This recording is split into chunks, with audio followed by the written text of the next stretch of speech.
అలా చెప్పండి. గత ఏదైతే 10 రోజుల క్రితం నుంచి జరుగుతున్న కాకినాడ పోర్టు వ్యవహారంలో మనోహర్ గారైతే తీవ్రంగా శ్రమిస్తా ఉన్నారు. దానికి తగ్గట్టు పవన్ కళ్యాణ్ గారు కూడా ఎళ్లారు. ఎళ్ళిన తర్వాత అక్కడ ఉన్న పరిస్థితులు, వాస్తవ పరిస్థితులు సీఎం గారికి వివరించారు. అన్ని దాని మీద చర్యలు తీసుకుని ఉపక్రమించిన టైంలో అసల ఇదంతా కుట్ర భాగంగా జరుగుతుంది. ఆస్తులు కాజేయడానికి కోసం చంద్రబాబు నాయుడు కూటమి ప్రభుత్వం ఎత్తుగడ అని చెప్పి అన్నాడు. నిజంగానే అదే జరుగుతుందాడా?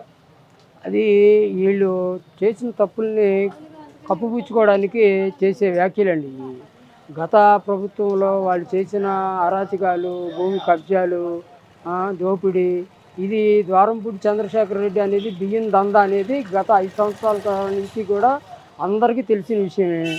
దాన్ని ఈ రోజున మా పవన్ కళ్యాణ్ గారు జనసేన పార్టీ తరఫున ఈ ఉమ్మడి ప్రభుత్వంలో గట్టిగా దాని మీద మన చట్టపరంగా చేయాల్సిన విధంగా చట్టపర నిర్ణయాలు తీసుకుంటున్నారు. దాంట్లో తప్పేముంది?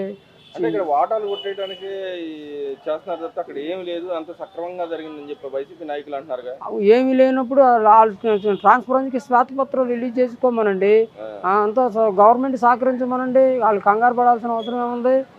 ఇప్పుడు ఎంత దందా, బియ్యం దందా మాఫియా అనేది గత 5 సంవత్సరాల్లో అందరికీ తెలిసిందే. కానీ ఇక్కడి వరకు చలాయించుకొని వచ్చారు. ఇక్కడ నుంచి గవర్నమెంట్, సెంట్రల్ గవర్నమెంట్ కూడా దీని మీద గట్టిగానే యాక్షన్ తీసుకొని ఉంటుంది. కాబట్టి దాని గురించి వాళ్ళు చేసే వ్యాఖ్యలు అన్నీ కూడా వాళ్ళ తప్పుని కప్పిపుచ్చుకోవడానికి తెస్తే వేరే ఇదేం కాదు.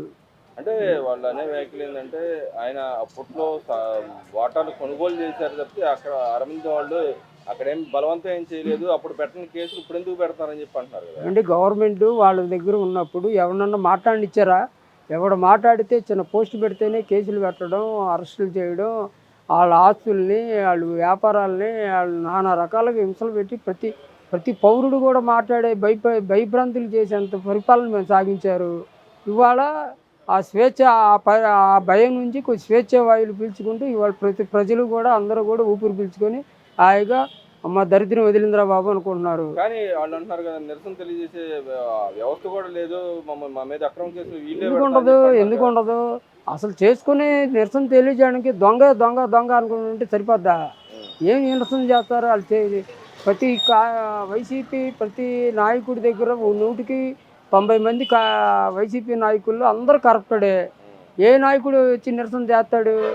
బోల్డ్ అని ఉన్నాయి. వాళ్ళ ఎన్ని చట్టాలు తీయాలంటే మన రాజ్యాంగం, ఈ ప్రభుత్వం 5 సంవత్సరాలు కాదు, ఒక 100 సంవత్సరాలు శిక్షలు పడిపోతాయి వరుస పెట్టి వేస్తే.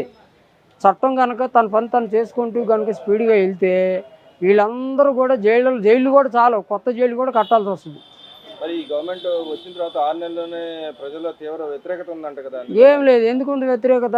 ఇచ్చిన ఇప్పుడు అంధకారం చేసేసి దరిద్రంగాను దౌర్భాగ్యంగా చేసేసి రాష్ట్రాన్ని దీన్ని ఒక లైన్లో తీసుకురావాలి, తీసుకొచ్చి ఫండ్స్ అన్నీ. మరి ఈరోజు ఉమ్మడి గవర్నమెంట్ ఉంది కాబట్టి పారిశ్రామికవేత్తలు కానీ, ఇటు పెట్టుబడులు కానీ, చాలామంది వ్యాపారస్తులు కానీ వస్తున్నారు. ఇప్పుడు అన్ని గవర్నమెంట్ ఇచ్చిన సూపర్ 6లో కూడా ఒక్కొక్కటి అమలు చేసుకుంటూ వస్తున్నారు. ఏముంది, 6 నెలలే అయింది. 6 నెలల్లో కూడా సూపర్ 6 లేదు, గీపర్ 6 లేదు, అన్ని సూపర్ 7 కూడా లేదు. ఎందుకు అవుతాయండి? ఇప్పుడు గ్యాస్ బండ్లు అన్నారు, గ్యాస్ బండ్లో ఒకటి సూపర్ 6లో ఒకటి మన దీపావళికి రిలీజ్ చేశారు. ఇప్పుడు ఇట్లాగే పెన్షన్లు కూడా రేపు జనవరి తర్వాత నుంచి వస్తాయి, కొత్త పెన్షన్లు వస్తాయి. ఆ తర్వాత ఇంకో మిగతా పెట్టిన స్కీములు కూడా వస్తాయి. అన్నా క్యాంటీన్ పెట్టారు. వాళ్ళు పెట్టి అన్నీ కూడా ఒకటి నెరవేర్చుకుంటూ వస్తున్నారు. ఏమి మిగిల్చాడండి? మొత్తం నాకేస్తాయి రాష్ట్రాన్ని. కానీ అంటున్నాడు కదా, ఇవ్వాల్సిన టైంకి ఇవ్వట్లేదు, వాటి పక్క రైతులు మోసం చేస్తారు, ఇటు పక్క ఏమి లేదు. ఆయన మామూలు మోసం చేశారు అంటున్నాడు కదా. విద్యార్థులు నేను కొత్తగా చేసింది ఏం చేశాడు మోసం చేయడానికి? మేము కల్పిస్తున్నాం ఉద్యోగాలు. ఇప్పుడు కొత్తగా ఉద్యోగాలు కల్పించడానికి నానా రకాల ప్రణాళికలు. కరెంట్ ఛార్జీలు పెంచేశారంట కదా, రేపు 28వ తారీఖు 29వ తారీఖు దాని మీద కూడా వస్తారంట కదా జనాల్లోకి. కరెంటు ఛార్జీలు గత ప్రభుత్వంలో 8 సార్లు పెంచాడండి. దాన్ని ఒక ప్రణాళికాబద్ధంగా దాన్ని సవరించుకుంటూ చేయడానికి దాన్ని చేస్తారు. అయ్యేం మీరేమి కంగారు పడవసరం లేదు. కరెంట్ ఛార్జీలు ఏమి పెరగవు. దానికి యూనిట్ కాస్ట్ ఆఫ్ ఇప్పుడు మనం వేరే కొనుగోలు కూడా చేశారు, సోలార్ ద్వారా ఉత్పత్తి చేస్తున్నారు. దాంట్లో జగన్మోహన్ రెడ్డి గారు ఏదైతే 1700 కోట్లు తిన్నాడని చెప్పి అభియోగాలు ఉన్నాయి, దాని మీద నేను ఏం చేయలేదని చెప్పి ఆయన చెప్తున్నాడు. దాన్ని ఎలా దొరుకుతుంది? ఇప్పుడు గవర్నమెంట్ సహకరించమనండి, ఏముంది? చేయకపోతే ఆయన నిర్దోషిగానే ఉంటాడు. ఇప్పుడు చేసిన ఆధారాలు ఉన్నాయి కదా. ఇప్పుడు 10 లక్షల కోట్లు అప్పులు చేశాడు. ఏం ఖర్చు పెట్టాడు? 2,00,000 కోట్లు ఆన్లైన్ ద్వారా రికార్డెడ్ పరంగా కనబడుతుంది. మిగతా 6-7 లక్షల కోట్లు ఏమైపోయినాయి? కాకి ఎత్తుకెళ్ళిపోయిందా? కథలు ఎత్తుకెళ్ళిపోయినాయా? మీరు 6 లక్షల కోట్లేనంటగా చూపించింది అసెంబ్లీ సాక్షిగా. ఎందుకండి గవర్నమెంట్ ఆయనకు మనకు 2014కి వచ్చేటప్పటికి 1,50,000 కోట్ల అప్పు ఉందండి చంద్రబాబు నాయుడు ఎక్కేటప్పటికి.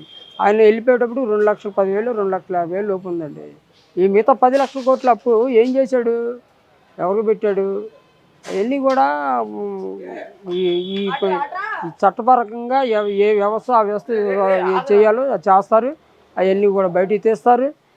త్వరలో ఆయన ఏదో మళ్ళీ జనాల మధ్యలోకి వచ్చి పోరాడడానికి సిద్ధమవుతున్నాడు. పోరాడగమనండి. ప్రజాస్వామ్యంలో ప్రతి ఒడు 11వ తారీఖున రైతుల సమస్య మీద పోరాడతాడంట, 29వ తారీఖున విద్యార్థుల సమస్య మీద పోరాడతాడంట. పోరాడనివ్వండి. ప్రజాస్వామ్యంలో ప్రతి ఒడు వాక్ స్వాతంత్రం ఉంది. ప్రజల్లో ప్రజాస్వామ్యబద్ధంగా చేసే హక్కు ప్రతి ఒక్కడికి ఉంటుంది. కానీ మీరు అడ్డుకుంటున్నారంటగా. ఏమెందుకు అడ్డుకుంటాం? ఏం అడ్డుకోండి. ప్రజాస్వామ్యబద్ధంగా చేస్తే ఎవరు అడ్డుకోరు. మామూలుగా ప్రజాస్వామ్యానికి విరుద్ధంగా చేస్తేనే అడ్డుకుంటారు. అది ఇప్పుడు ఆయన జనాల్లో ఆయన కాదు ప్రభుత్వంలో ఎవడన్నా బయటకు వచ్చి మాట్లాడినిచ్చాడా? ఇవాళ మేము స్వేచ్ఛగా పర్మిషన్ ఇస్తాం మాట్లాడమనండి. ఆయన పరిపాలనలో ఏం చేశాడు, ఏ తప్పులు జరిగినాయో విశ్లేషించుకోమనండి. మొన్న జరిగిన అసెంబ్లీకి ఎందుకు రాలేదనుకుంటున్నారు అసలు? మొహం చెల్లక చేసిన తప్పుల్ని ఇప్పుడు రేపు అసెంబ్లీలో సమాధానం చెప్పుకోలేక. అంటే ఇప్పుడు జనాలకు వచ్చి నేను తిరుగుతాను, జనాల కన్నా ముందు అసెంబ్లీ సాక్షిగా పెడితే అది రికార్డెడ్ అయ్యేది కదా, జనాలకు కూడా ఎక్కువ మంది చేరేది. ఆయన ఏమండి అతనికి నిచ్చులు లేని మైండ్ అండి జగన్మోహన్ రెడ్డికి. పరిపాలన దక్షత లేదు, అతనికి విధానాలు తెలియవు. అతనికి తెలిసిందల్లా ఏంటంటే అతను అనుకున్నది అవ్వడం అనే ఆలోచనలోనే ఉంటాడు తప్పితే పరిపాలనబద్ధంగా ప్రజాస్వామ్యబద్ధంగా ప్రజలకి ఏది మంచి ఏది చెడు అనే నాలెడ్జ్ జ్ఞానం అనేది లేదు. ఆయన పక్కన ఉన్న సలహాదారులు కూడా అంతకంటే చచ్చుదద్దమ్మరు. కాబట్టి ఇంకా ఆయనకి ఏం వస్తుందండి? ఈ 6 నెలల్లో ఈ గవర్నమెంట్ ఉమ్మడి గవర్నమెంట్ చేసిన అభివృద్ధి కార్యక్రమాలు ఏమన్నాయి, సంక్షేమాలు ఏమి వస్తున్నాయి? ఇది చెప్తున్నావుగా. ఇప్పుడు సూపర్ 6 అమలు చేస్తున్నాం. మన చంద్రబాబు నాయుడు గారు ఇచ్చిన సూపర్ 6 అమలు చేసుకుంటూ వస్తున్నాం. రేపు పెన్షన్లు కూడా చేస్తాము. ఇక ఫర్దర్గా ఉపాధి కూడా ఏ విధంగా చేయాలనేది కూడా దానికి ప్లానింగ్ చేస్తున్నాం. నెక్స్ట్ వచ్చే సంవత్సరంలోపు చాలా వరకు అమలు చేసే విధానంలోనే నడుస్తుంది గవర్నమెంట్.